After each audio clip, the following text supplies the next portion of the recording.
पहाड़ों के बीच बसे एक छोटे से कस्बे में बिजली के खंभे दिन में 3-3 बार गिर जाते थे। लोग मोमबत्तियों से काम चलाते, दुकानें जल्दी बंद हो जातीं और रात होते ही पूरा कस्बा अंधेरे में डूब जाता। कस्बे के आखिरी सिरे पर, जहां पक्की सड़क खत्म होती और जंगल शुरू होती, एक पुराना ट्रांसफार्मर स्टेशन खड़ा था, सालों से बंद पड़ा। गेट पर जंग, खिड़कियों में दरारें और चारों तरफ झाड़ियां। उसके पीछे ही थी एक छोटी सी झोंपड़ी। यहीं रहता था 14 साल का आकाश। लोग उसे नाम से कम और पहचान से ज्यादा जानते थे, बिजली वाला। मजे की बात यह थी कि उसके घर में खुद बिजली नहीं थी, लेकिन बिजली की समझ थी। जो चीजें लोग कचरे में फेंक देते, जले हुए बल्ब, टूटी ट्यूब लाइट, खराब पंखे, उड़े हुए फ्यूज, वही आकाश का खजाना थीं। वह उन्हें उठाता, खोलता, जोड़ता और अक्सर उन्हें फिर से ठीक कर देता। उसकी दुकान नहीं थी, औजारों की कोई बड़ी पेटी नहीं थी, बस एक पुराना पेचकस, थोड़ा सा जंग लगा प्लास और सबसे जरूरी, उसकी उंगलियां। जैसे ही वह किसी तार को छूता, उसे पता चल जाता कि गड़बड़ कहां है। घर की हालत आसान नहीं थी। मां हमेशा बीमार रहती, खांसी ऐसी कि रात में चैन से सो भी नहीं पाती। दवाइयां महंगी, अस्पताल दूर और पैसे कम। आकाश हर सुबह कबाड़ बीनता, थोड़ा बहुत बेचता और जो पैसे मिलते उनसे दूध और रोटी ले आता। लेकिन उसकी दुनिया का असली सुकून शाम को मिलता। वह पुराने ट्रांसफार्मर स्टेशन के पास पड़ी जंग लगी बेंच पर बैठ जाता और आसमान को देखने लगता। तारों से भरा आसमान उसे किसी बड़े सर्किट बोर्ड जैसा लगता। वह सोचता, अगर इस कस्बे में हमेशा बिजली होती तो? मां अंधेरे में खांसती नहीं, बच्चे रात में पढ़ पाते, अस्पताल की मशीनें बिना रुके चलती। फिर खुद से पूछता, क्या अंधेरा हमारी किस्मत है या कोई इसे ठीक भी कर सकता है? एक दिन कबाड़ बीनते हुए उसे कुछ अलग सा मिला। मिट्टी में आधा दबा हुआ एक भारी धातु का बक्सा, ऊपर से जला हुआ जैसे आग की लपटों से गुजरा हो, लेकिन अंदर से धीमी सी आवाज आ रही थी, टन टन टन। आकाश का दिल तेज धड़कने लगा। उसने बक्सा खोला। अंदर तारों का जाल था, कुछ छोटे बल्ब और एक छोटी डिजिटल स्क्रीन। उस पर अंग्रेजी में कुछ लिखा था, power grid module, handle with care. Akash अंग्रेजी नहीं जानता था, लेकिन मशीनों की भाषा उसे आती थी। उसने ध्यान से देखा, यह तार कटा है, यह वाला जल गया है और यह चिप डीली है। वह बुदबुदाया, यह तो किसी बड़ी मशीन का दिमाग है, कंट्रोल बॉक्स। वह बक्से को झोले में डालकर घर ले आया। उस रात उसे नींद नहीं आई। वह बार बार उसे खोलता, देखता, समझता, जैसे कोई पहेली सुलझा रहा हो। उसे लग रहा था कि यह कोई मामूली कबाड़ नहीं, कुछ बहुत बड़ा है। अगली सुबह कस्बे में अजीब हलचल थी। सायरन बज रहे थे, बड़ी गाड़ियां आ जा रही थीं, सफेद हेलमेट पहने लोग दौड़ते भागते दिख रहे थे। क्या हो गया? किसी ने पूछा। पहाड़ के ऊपर जो नया पावर प्लांट बन रहा है ना, वहां बड़ी खराबी आ गई है। मतलब मशीन स्टार्ट नहीं हो रही। अगर वो प्लांट नहीं चला तो पूरे इलाके में हमेशा अंधेरा रहेगा, सरकार के करोड़ों पैसे डूब जाएंगे। यह सुनते ही आकाश ठिठक गया। उसका हाथ अपने झोले पर गया। अंदर वही धातु का बक्सा था। उसने धीरे से कहा, कहीं यह उसी प्लांट का हिस्सा तो नहीं? वह दौड़ता हुआ मुख्य सड़क तक पहुंचा। वहां अजीब सी अफरा तफरी थी। पुलिस की गाड़ियां, परेशान इंजीनियर, फाइलें पकड़े अधिकारी, सबके चेहरों पर घबराहट साफ दिख रही थी। भीड़ के बीच एक भारी शरीर वाला अधिकारी माइक पकड़े चिल्ला रहा था, ध्यान दीजिए, अगर किसी को पावर प्लांट के पास कोई धातु का बक्सा मिला हो तो तुरंत बताइए, उसके बिना पूरा प्लांट बेकार है। आकाश का दिल जोर जोर से धड़कने लगा। उसने अनजाने में अपने झोले को और कसकर पकड़ लिया। भीड़ से एक आवाज आई, सर, वो बक्सा तो कल रात ट्रक से गिर गया था, बहुत ढूंढा पर मिला नहीं। अधिकारी का चेहरा लाल हो गया। मिला नहीं? तुम लोगों को पता है उस मॉड्यूल की कीमत क्या है? 10 करोड़ रुपए। उसके बिना 500 करोड़ का प्रोजेक्ट मिट्टी हो जाएगा। तभी एक इंजीनियर ने धीमी आवाज में कहा, सर, नया मॉड्यूल विदेश से मंगवाना पड़ेगा, कम से कम 6 महीने लगेंगे। 6 महीने? अधिकारी चीख पड़ा, तब तक प्रोजेक्ट रद्द हो जाएगा और मैं भी। सर सुनिए, आकाश ने कहा। सबकी निगाहें उस पर टिक गईं। हट यहां से, एक सिपाही झिड़क पड़ा। यह बच्चों का खेल नहीं है। आकाश रुका नहीं। उसने झोले से वह बक्सा बाहर निकाला। सर, क्या यह वही बक्सा है? अधिकारी ने झपटकर बक्सा छीना। यही है, पावर ग्रिड मॉड्यूल। तुझे यह कहां मिला? सड़क किनारे पड़ा था सर, आकाश बोला। मैंने सोचा शायद काम का हो। अधिकारी ने बक्सा खोला। यह तो पूरी तरह जल चुका है। अब यह किसी काम का नहीं। इंजीनियरों ने भी देखा। सबने एक दूसरे की तरफ देखकर सिर हिला दिया। सर, यह ठीक नहीं हो सकता। सर, अगर आप बुरा ना माने तो क्या मैं इसे ठीक करने की कोशिश कर सकता हूं? आकाश ने कहा। तू? एक इंजीनियर हंसा। तुझे पता भी है यह क्या है? यह खिलौना नहीं, 10 करोड़ की मशीन है। सर, मैं पढ़ा लिखा नहीं हूं, लेकिन तारों को समझता हूं। बस एक कोशिश करना चाहता हूं। अधिकारी भड़क उठा। और अगर तूने इसे और बिगाड़ दिया तो? तब आखिरी उम्मीद भी खत्म।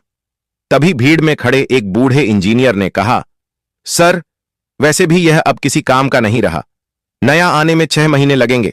इस लड़के को मौका देने से क्या खो जाएगा? कभी कभी चमत्कार अनजान हाथों से ही होते हैं। अधिकारी ने घड़ी देखी। माथे पर पसीना चमक रहा था। ठीक है, उसने कहा, तेरे पास सिर्फ 24 घंटे हैं। कल शाम तक अगर यह मॉड्यूल ठीक नहीं हुआ तो सब खत्म, समझा? आकाश ने बिना कुछ कहे सिर हिला दिया, बक्सा उठाया और भीड़ से बाहर निकल गया। वह झोंपड़ी पहुंचा। मां खांस रही थी। क्या हुआ बेटा? मां ने पूछा। कुछ नहीं मां, बस एक बहुत जरूरी काम है। आज रात जागना पड़ेगा। उसने बक्सा जमीन पर रखा, एक मोमबत्ती जलाई और फिर काम शुरू हो गया। वह एक एक तार को उठाता और उसे ठीक करने की कोशिश करता। यह वाला ठीक है, यह भी सही है, वह खुद से बड़बड़ाता। फिर अचानक रुक जाता। लेकिन यह तो पूरी तरह जल चुका है और यहां सर्किट आपस में उलझ गया है। उसी वक्त उसकी मां की खांसी की आवाज आई। बेटा, इतनी रात को क्या कर रहा है? मां, बहुत जरूरी काम है। अगर यह ठीक हो गया तो शायद हमारा कस्बा हमेशा के लिए उजाले में आ जाएगा। बेटा, यह काम बड़े इंजीनियरों का है। तू इतना बोझ अपने छोटे से कंधों पर क्यों ले रहा है? मां, आप रोज अंधेरे में खांसती हैं, यह मैं देखता हूं। अस्पताल की मशीनें नहीं चलती, इसलिए डॉक्टर आपका ठीक से इलाज नहीं कर पाते। बच्चे रात में पढ़ नहीं पाते। दुकानदारों का धंधा ठप रहता है। अगर यह मशीन चल गई तो सिर्फ बिजली नहीं आएगी, नई जिंदगी लौट आएगी। मां की आंखें भर आईं। उसने आकाश के सिर पर हाथ रखा। भगवान तुझे हिम्मत दे बेटा। आकाश फिर से काम में जुट गया। घंटे बीतते गए। मोमबत्ती छोटी होती चली गई, पर उसकी लगन कम नहीं हुई। उसने पुराने तारों से नए जोड़ बनाए, जले हुए हिस्सों को काटकर अलग किया, एक एक कनेक्शन को जोड़ा। रात के 3 बज चुके थे। उसकी आंखें लाल थीं, उंगलियां दर्द से सुन्न हो रही थीं, लेकिन वह रुका नहीं। सुबह की पहली हल्की किरण झोंपड़ी में घुसी, तभी उसने आखिरी तार जोड़ा। उसने गहरी सांस ली। शायद अब यह काम कर जाए।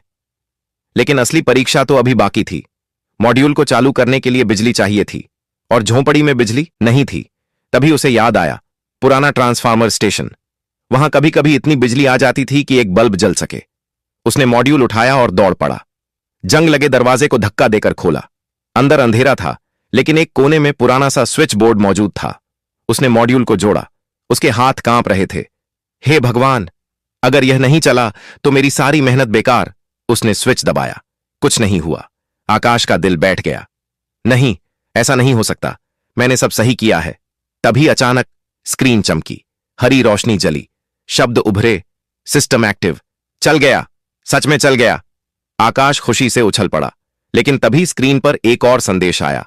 Warning, overload risk. उसका चेहरा उतर गया। ओवरलोड मतलब कुछ गड़बड़ है? उसने फिर से सारे तार देखे। सब सही था। फिर अचानक उसे समझ आया, अरे, यह तो मैंने सोचा ही नहीं। यह मॉड्यूल अकेले नहीं चल सकता।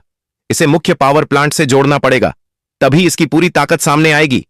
यानी अब उसे पहाड़ के ऊपर जाना था, वहीं जहां बड़ा पावर प्लांट बन रहा था। लेकिन वहां जाना आसान नहीं था। अब क्या करूं? वह खुद से बोला। तभी उसे याद आया, कल अधिकारी कह रहा था मॉड्यूल शाम तक चाहिए, मतलब अभी समय है। उसने हिम्मत बांधी, मॉड्यूल उठाया और सीधा मुख्य सड़क की ओर दौड़ पड़ा। वहां फिर वही भीड़, अधिकारी, इंजीनियर, सब परेशान। सर, सर, वह चिल्लाया। मोटे अधिकारी ने मुड़कर देखा। तू फिर आ गया? क्या सच में ठीक हो गया? आकाश हांफते हुए बोला, सर, मॉड्यूल चल तो गया है, लेकिन असली जांच पावर प्लांट में होगी। वहीं पता चलेगा कि सब सही है या नहीं। अधिकारी, तूने इसे चला दिया? हां सर, पर पूरी तरह टेस्ट होना बाकी है। इंजीनियर एक दूसरे का मुंह देखने लगे। कोई यकीन नहीं कर पा रहा था। कुछ पल सोचकर अधिकारी बोला, ठीक है, तुझे प्लांट ले चलते हैं, लेकिन याद रख, अगर यह फेल हुआ तो इसके नतीजे गंभीर होंगे। आकाश ने सिर हिलाया। जी सर। एक बड़ी गाड़ी आई। उसे उसमें बैठाया गया। गाड़ी पहाड़ की ओर बढ़ चली। आकाश की धड़कनें तेज थीं। वह जानता था अब सिर्फ मशीन का नहीं, उसकी किस्मत का भी इम्तिहान होने वाला है। गाड़ी जैसे जैसे पहाड़ की घुमावदार सड़कों पर ऊपर चढ़ रही थी, आकाश की धड़कनें उतनी ही तेज होती जा रही थीं। वह खिड़की से नीचे झांकता तो उसका छोटा सा कस्बा खिलौनों की तरह दिखता। झोंपड़ियां, अंधेरी गलियां और वह जंग लगा ट्रांसफार्मर स्टेशन, सब कुछ। उसने मन ही मन कहा, यह सिर्फ मेरे लिए नहीं है, यह सबके लिए है। करीब आधे घंटे बाद गाड़ी एक विशाल लोहे के गेट के सामने आकर रुकी। ऊंची दीवारें, ऊपर कांटेदार तार, हर कुछ कदम पर हथियारबंद सुरक्षाकर्मी। गेट पर बड़े बड़े अक्षरों में लिखा था, national power grid project, authorised personal only. Gate खुला, गाड़ी भीतर चली गई। आकाश की आंखें फैल गईं। सामने फैला हुआ दृश्य किसी और ही दुनिया का था। इतनी विशाल इमारत कि उसका पूरा कस्बा उसमें समा जाए। चारों तरफ भारी मशीनें, मोटे पाइप, घूमते टावर और बीच में ऊंचा कंट्रोल टावर, जहां से पूरा प्लांट एक नजर में देखा जा सकता था। चलो उतरिए, अधिकारी ने कहा। आकाश मॉड्यूल लेकर नीचे उतरा। पीछे से फुसफुसाहटें शुरू हो गईं। यही है वो लड़का, इतनी बड़ी मशीन और इतना छोटा इंजीनियर। मजाक बना दिया है क्या इस प्रोजेक्ट को? आकाश ने कुछ नहीं सुना। उसके कदम सीधे आगे बढ़ते रहे। उसे एक विशाल कंट्रोल रूम में ले जाया गया। तभी एक गंभीर आवाज आई, तो तुम हो वह लड़का? यह डॉक्टर वर्मा थे, पूरे प्रोजेक्ट के मुख्य इंजीनियर। जी सर, आकाश ने कहा। मॉड्यूल दिखाओ। आकाश ने बक्सा आगे बढ़ा दिया। डॉक्टर वर्मा ने चश्मा लगाया, ध्यान से देखा, फिर कहा, इसे तुरंत स्कैन करो। मॉड्यूल को एक खास मशीन में रखा गया। स्क्रीन पर आंकड़े दौड़ने लगे। कुछ देर बाद एक तकनीशियन लगभग चौंकते हुए बोला, सर, यह तो सच में ठीक है। क्या? डॉक्टर वर्मा ने पूछा। सारे कनेक्शन परफेक्ट हैं, जले हुए हिस्से बदले गए हैं, और सबसे हैरानी की बात, इसे जिस तरीके से सुधारा गया है वो हमारे किसी मैनुअल में नहीं लिखा। सभी की निगाहें आकाश पर टिक गईं। तुमने यह कैसे किया? डॉक्टर वर्मा ने पूछा। सर, मैंने बस तारों की बात सुनी। तारों की बात? जी सर, हर तार बोलता है। जब करंट सही होता है तो उसकी आवाज अलग होती है, जब कुछ गड़बड़ होती है तो आवाज बदल जाती है। मैंने बस उसी बदलाव को पहचाना। डॉक्टर वर्मा ने गहरी सांस ली। तुम्हारा नाम? आकाश। सर, तुम पढ़े हो? नहीं सर, मां बीमार है, स्कूल जाने का मौका नहीं मिला। डॉक्टर वर्मा की आंखों में नमी झलक रही थी। कभी कभी किताबों से ज्यादा जिंदगी सिखा देती है। फिर उन्होंने कहा, मॉड्यूल को मुख्य यूनिट से जोड़ो। तकनीशियन तेजी से काम में लग गए। तार जुड़े, स्विच लगाए गए, मशीनें तैयार हुईं। रेडी? डॉक्टर वर्मा बोले। स्टार्ट करो। एक भारी लीवर धीरे धीरे नीचे खींचा गया। आकाश ने मन में ही कहा, चल जा, बस चल जा। तभी अचानक स्क्रीन लाल हो गई। Warning, system overload. सायरन गूंज उठे। क्या हो रहा है? अधिकारी चिल्लाया। मॉड्यूल सही है, तकनीशियन बोला, लेकिन मुख्य यूनिट में दबाव बहुत ज्यादा बढ़ रहा है। अगर यह रुका नहीं तो सिस्टम फट सकता है। तुरंत बंद करो, डॉक्टर वर्मा ने कहा। तभी आकाश आगे बढ़ा। रुकिए सर, बंद मत कीजिए। तू पागल है? अधिकारी चीखा। यह ब्लास्ट हो जाएगा। नहीं सर, आकाश बोला, यह मशीन खराब नहीं है, यह घबराई हुई है। मशीन घबराती है? हां सर, जब कोई चीज लंबे समय तक बंद रहती है तो उसे दोबारा शुरू होने में डर लगता है। वह खुद को बचाने के लिए ओवरलोड दिखाती है। डॉक्टर वर्मा ने एक पल सोचा। तुम क्या करना चाहते हो? मुझे एक मौका दीजिए। कुछ सेकंड की चुप्पी के बाद, जाओ, डॉक्टर वर्मा बोले। आकाश मशीन के पास गया। यहां पावर का रास्ता अटका हुआ है, इसे धीरे धीरे खोलना होगा। उसने एक छोटा सा स्विच बहुत सावधानी से घुमाया। सायरन धीमे होने लगे। स्क्रीन का लाल रंग पीला पड़ा, फिर हरा। System stable. और अगले ही पल पूरा प्लांट गूंज उठा। मशीनें चलने लगीं, टरबाइन घूमे, लाइटें जल उठीं। यह चल पड़ा, कोई खुशी से चिल्लाया। डॉक्टर वर्मा मुस्कुरा उठे। प्लांट एक्टिव हो गया। लेकिन आकाश जानता था, असली सवाल अभी बाकी है। क्या अब नीचे उसके कस्बे में सच में उजाला पहुंचेगा? कंट्रोल रूम में अजीब सी खामोशी थी। सबकी निगाहें एक विशाल स्क्रीन पर जमी थीं, जहां पूरे इलाके का डिजिटल नक्शा चमक रहा था। अलग अलग रंग की लकीरें यह बता रही थीं कि बिजली किस रास्ते से बह रही है, कहां पहुंची है और कहां अभी अटकी हुई है। डॉक्टर वर्मा ने कहा, पावर ट्रांसमिशन शुरू कीजिए। एक तकनीशियन ने लीवर खींचा। स्क्रीन पर नीली रेखाएं सरकने लगीं, पहाड़ों से उतरती हुई, गांवों की ओर बढ़ती हुई और फिर सीधा आकाश के कस्बे की दिशा में। आकाश की सांसें तेज हो गईं। उसकी आंखें एक पल के लिए भी स्क्रीन से नहीं हटीं। आ रही है, एक तकनीशियन बुदबुदाया।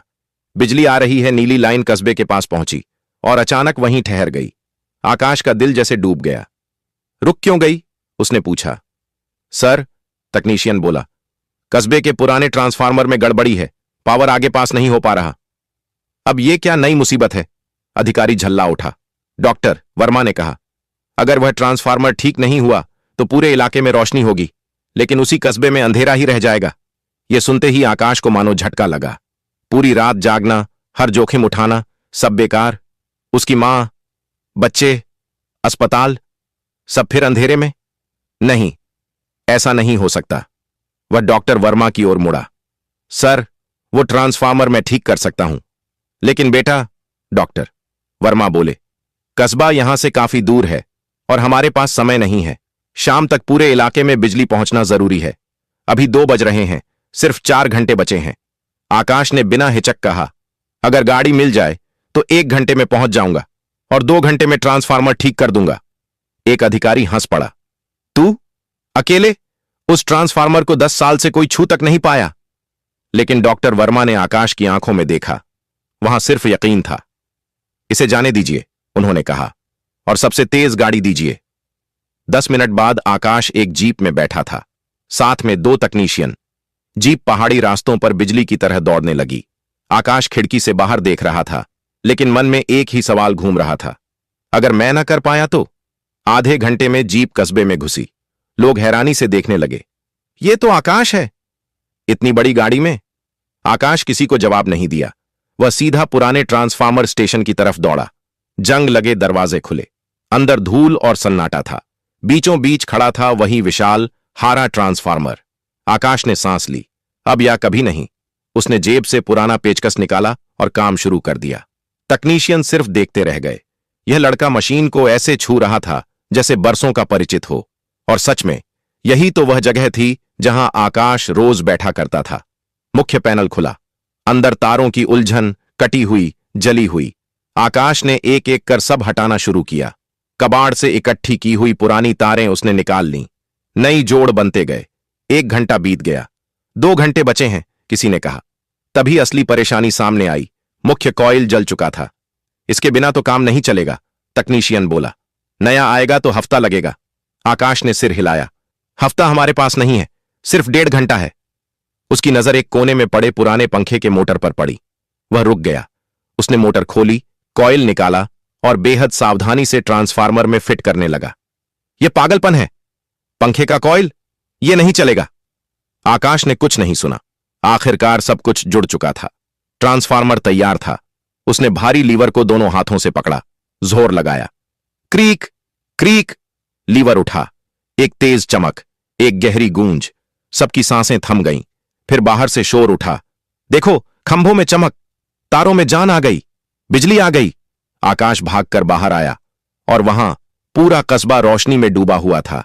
बल्ब जल रहे थे, पंखे घूम रहे थे, दुकानों में रौनक लौट आई थी और अस्पताल की छत पर लाल बत्ती जल उठी। मशीनें चालू हो चुकी थीं। सड़कें भर गईं। लोग चिल्लाने लगे, बच्चे नाचने लगे। बिजली आ गई। आकाश की आंखें भीग गईं। उसने झोंपड़ी की ओर देखा। खिड़की में मां खड़ी थी, मुस्कुराती हुई। वह दौड़कर गया। मां, देखो। मां ने उसे गले लगा लिया। तूने कर दिखाया बेटा। उधर कंट्रोल रूम में स्क्रीन चमकी। कस्बा ऑनलाइन, वो सफल हो गया, तकनीशियन चिल्लाया। डॉक्टर वर्मा मुस्कुराए। जब काम दिल से किया जाए तो नामुमकिन भी मुमकिन हो जाता है। अगली सुबह आकाश की नींद अजीब शोर से खुली। झोंपड़ी के बाहर लोगों की भीड़ थी। कैमरे चमक रहे थे, अखबारों की सुर्खियां उड़ रही थीं और कोई चिल्ला रहा था, वही है, वही लड़का जिसने पूरे कस्बे को रोशन कर दिया। आकाश घबरा गया। कल तक जो उसे कबाड़ वाला कहते थे, आज वही लोग उसका नाम ले रहे थे। तभी एक चमकदार सरकारी गाड़ी आकर रुकी और उसमें से डॉक्टर वर्मा उतरे। आकाश, उन्होंने मुस्कुराते हुए पुकारा। सर, आप यहां? हां बेटा, डॉक्टर वर्मा मुस्कुराए। आज तुमसे एक बहुत जरूरी बात करने आए हैं। सब अंदर झोंपड़ी में बैठे। मां ने जल्दी जल्दी चाय बनाई। डॉक्टर, वर्मा ने चाय का घूंट लिया और बोले, आकाश, जो तुमने किया वो सामान्य काम नहीं था। जिस परेशानी को बड़े बड़े इंजीनियर हल नहीं कर पाए, तुमने अकेले कर दिखाया। सर, मैंने तो बस कोशिश की थी। डॉक्टर, वर्मा ने मुस्कुराकर कहा, तुमने यह साबित किया है कि काबिलियत सिर्फ डिग्री से नहीं, जज्बे से पैदा होती है। उन्होंने बैग से कुछ कागज निकाले। सरकार ने तुम्हारे लिए फैसला किया है, तुम्हें 50 लाख रुपए का इनाम दिया जाएगा। आकाश और उसकी मां एक दूसरे को देखने लगे। 50 लाख, उनके लिए तो यह किसी सपने जैसा था। डॉक्टर वर्मा ने आगे कहा, और अगर तुम चाहो तो देश के सबसे अच्छे इंजीनियरिंग कॉलेज में तुम्हारा दाखिला, पूरी पढ़ाई मुफ्त, रहने खाने का पूरा इंतजाम भी सरकार करेगी। आकाश बोल नहीं पाया। खुशी थी, लेकिन मन के भीतर कुछ और भी चल रहा था। मां की आंखों से आंसू बह निकले। बेटा, भगवान तेरा भला करे। डॉक्टर वर्मा ने आकाश के चेहरे की उलझन देख ली। क्या हुआ, खुश नहीं हो? आकाश ने सिर झुकाकर कहा, सर, पढ़ाई करना मेरा सपना है, लेकिन अगर मैं चला गया तो मां और यह कस्बा। बिजली आ गई है, लेकिन तार टूटे हैं, मशीनें खराब हैं, यहां अभी बहुत काम बाकी है। डॉक्टर वर्मा कुछ पल चुप रहे, फिर बोले, इस उम्र में ज्यादातर लोग सिर्फ अपने बारे में सोचते हैं, लेकिन तुम जिम्मेदारी की बात कर रहे हो। उन्होंने थोड़ा सोचकर कहा, तो सुनो, तुम्हारी मां के इलाज और देखभाल की पूरी जिम्मेदारी सरकार लेगी, और इसी कस्बे में एक ट्रेनिंग सेंटर बनाया जाएगा जहां तुम जैसे बच्चों को बिजली, मशीनें और तकनीक सिखाई जाएगी, और उस सेंटर के मुख्य प्रशिक्षक तुम होगे। आकाश की आंखें चमक उठीं। सच में सर?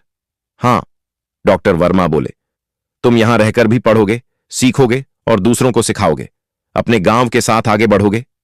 आकाश ने मां की तरफ देखा। मां मुस्कुराईं। आकाश ने झुककर डॉक्टर वर्मा के पैर छुए।